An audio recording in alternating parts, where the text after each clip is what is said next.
சம்பிரதாயமயப்படுத்தப்பட்ட ஒன்று. அந்த பாடலே வங்கத்தில் வங்க மொழியில் உருவாக்கப்பட்ட சமஸ்கிருத பாடல். அதை வங்கமொழி பாடல் என்று சொல்லிவிட முடியாது. அதுவும் கூட அந்த வந்தே மாதரம் என்பது கூட இந்த கல்கத்தா பல்கலைக்கழகத்தின் முதல் பட்டதாரிகளில் ஒருவரான பங்கிம் சந்திர சாட்டர்ஜியினுடைய சுய அறிவில் தோன்றி ஒன்று அல்ல. வைதிகத்திற்கு சுய அறிவு கிடையாது. வைதிகம் பிறர் பெற்ற பிள்ளைகளை தன் பிள்ளையாக மாற்றிக்கொண்டு உள்ளது. இது யார் பெற்ற பிள்ளை? வந்தே மாதரம், சமஸ்கிருதத்தில் உள்ள வந்தே மாதரம் 8ஆம் நூற்றாண்டில் உள்ள ஆதிசங்கரின் பிள்ளை.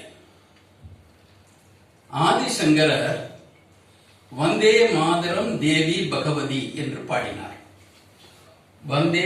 வந்தே மாதரம் தேவி பகவதி.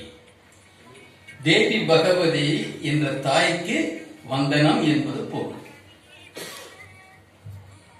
இந்த வந்தே மாதரம் என்பது தாய்க்கு வந்தனம் என்பது எப்படி தாய் மண்ணுக்கு வந்தனம் ஆயிற்று என்று நாம் சிறிதாக ஆராய வேண்டியிருக்கிறது. தாயை தாய் மண்ணாக்கியது இது. மண்ணாய் போனவர்கள் மண்ணாக்கினார்கள். அதை நாம் புரிந்து கொள்ள வேண்டும். மாதரம் என்பதற்கு தாய் மண் என்பது பொருள் அல்ல.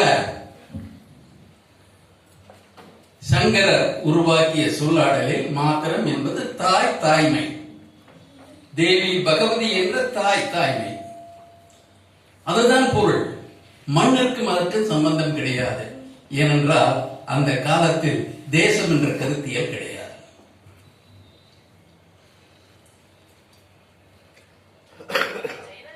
இது என்ன? உண்மையில் சொல்ல போனால் இது ஒரு பக்தி பிரச்சனை. பக்தி பிரச்சனை. பெரியார் சொல்லுவார், பக்தி வந்ததுன்னா புத்தி போச்சும்பார். ஏறக்குறைய ரசிகர்கள் மாதிரி அறிவில்லாமல் செயல்படுவார்கள் அல்லவா? அதை போல பக்தி வந்தாலும் அது ஒரு விதமான ரசனை. அது வந்தாலும் அறிவில்லாமலேயே செயல்படுவார்கள். அறிவுக்கு முரண்பட்டும் செயல்படுவார்கள். இது என்ன பக்தி? வரலாற்றில் தேசிய பண் என்பது ரிஷிகள் காலத்தில் உண்டா? ஆர் ரவியிடம் சிறிது ஆராய்ந்து பார்க்க வேண்டும். அதை ஆர்லேக்கர்கிட்ட கேட்டு பார்க்கணும். வேத காலத்துல தேசப்பண் உண்டா? நாட்டுப்பண் உண்டா? ரிக்வேதத்தில் உண்டா? யஜுர்வேதத்தில் உண்டா? ஸ்மிருதிகள்ல உண்டா? புராணங்கள்ல உண்டா? கிடையாது. இரண்டு விதமான பக்திகள் தான் அன்று உண்டு. ஒன்று ராஜபக்தி, மற்றொன்று தெய்வ பக்தி. ராஜபக்தி தான் முக்கியம். ஏனென்றால் திருவுடை மன்னரை காணேன், திருமாலை கண்டேனே. மன்னன் அதிகார மையம், செல்வத்தின் மையம். அந்த மன்னனை வசப்படுத்திக் கொள்வதற்காக செய்யப்படுகின்ற புகழுரை தான் ராஜபக்தி. இப்ப நம்ம ராஜேந்திர சோழன், ராஜராஜ நேரத்துல ஏன்னா சோழ நாட்டு தேசிய கீதம் இருந்திருக்கா? பாண்டிய நாட்டு தேசிய கீதம் இருக்கா? எங்கே கிடையாது. ஆனால் மன்னன் பிறந்த நாள், ராஜராஜன் பிறந்த சதய நட்சத்திரம் ஒரு தேசிய திருவிழாவும். மன்னனை மையப்படுத்திய ஒரு பக்தி. யார் மன்னனை அணுக முடியுமோ, யார் மன்னனை வசப்படுத்த முடியுமோ அவர்களால் போற்றப்பட்ட பக்தி. தெய்வ பக்தி. இந்த ரெண்டும் மாப்போசிக்கு முக்கியம், முத்துராமலிங்க தேவருக்கும் முக்கியம்.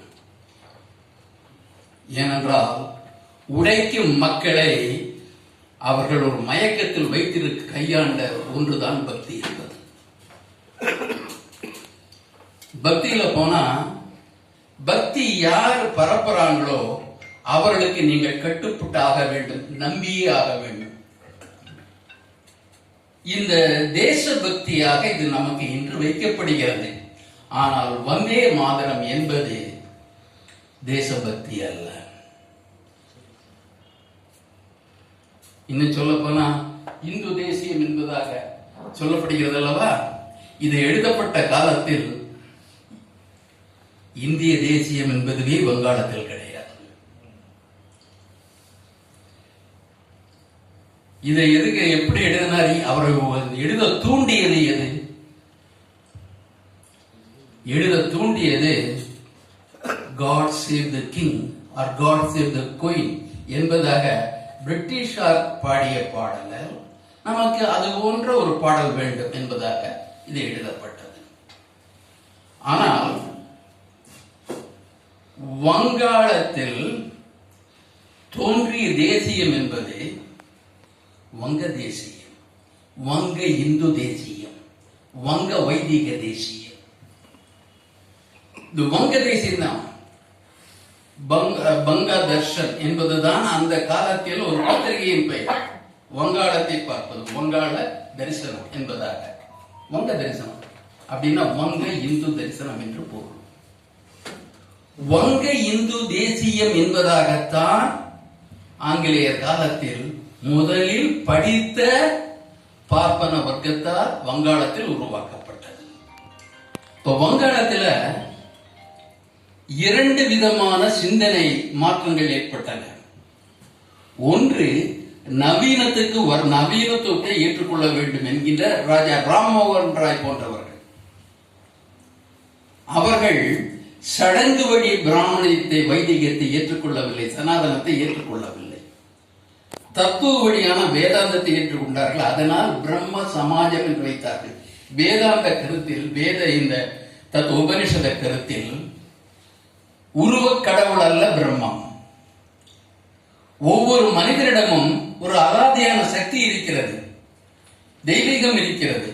அதற்கு பிரம்மம் என்று சொன்னார்கள். ஏன் இந்த பிரம்மம் என்று சொன்னார்கள் என்றால், அதுவரையில் பிராமணர்கள் தங்களைத்தான் தெய்வங்கள், தேவர்கள் என்று கூறிக்கொண்டார்கள், அல்லது தேவர்களை படைப்பவர்கள், தேவர்களை செயல்படுத்துபவர்கள் என்று கூறிக்கொண்டார்கள்.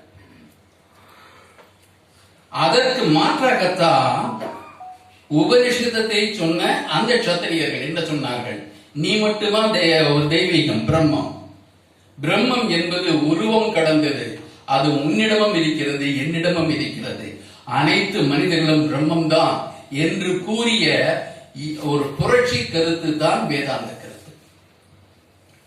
சர்வம் பிரம்மம், அகம் பிரம்மம் என்று அவன் சொன்னான், சர்வம் பிரம்மம் என்று இவர்கள் சொன்னார்கள்.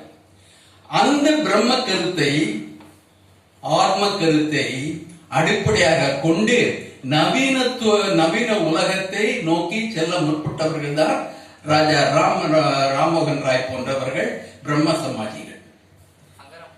அவர்கள் அடிப்படையில் எடுத்துக்கொண்ட மாற்றமே புரோகிதம் கூடாது, பிராமண புரோகிதம் கூடாது, ஜாதிகளை தேடக்கூடாது, உருவமற்ற கடவுளுக்கு செல்ல வேண்டும், சடங்குகளை தவிர்க்க வேண்டும். அந்த புரட்சிகரமான சிந்தனைகள் தான் பெண் கொடுமைகளுக்கு ஒரு முற்றுப்புள்ளி வைப்பதற்கு பல சட்டங்களை இயற்றுமாறு ஆங்கில அரசை உந்தியது. சதி ஒழிப்பு 1829, பலதார மன தடை சட்டம், திருமண வயதை உயர்த்துதல், பல முற்போக்கான சிந்தனைகள். அதே ராஜா ராம்மோகன் ராய் தான் சொன்னார், இந்த வேத படி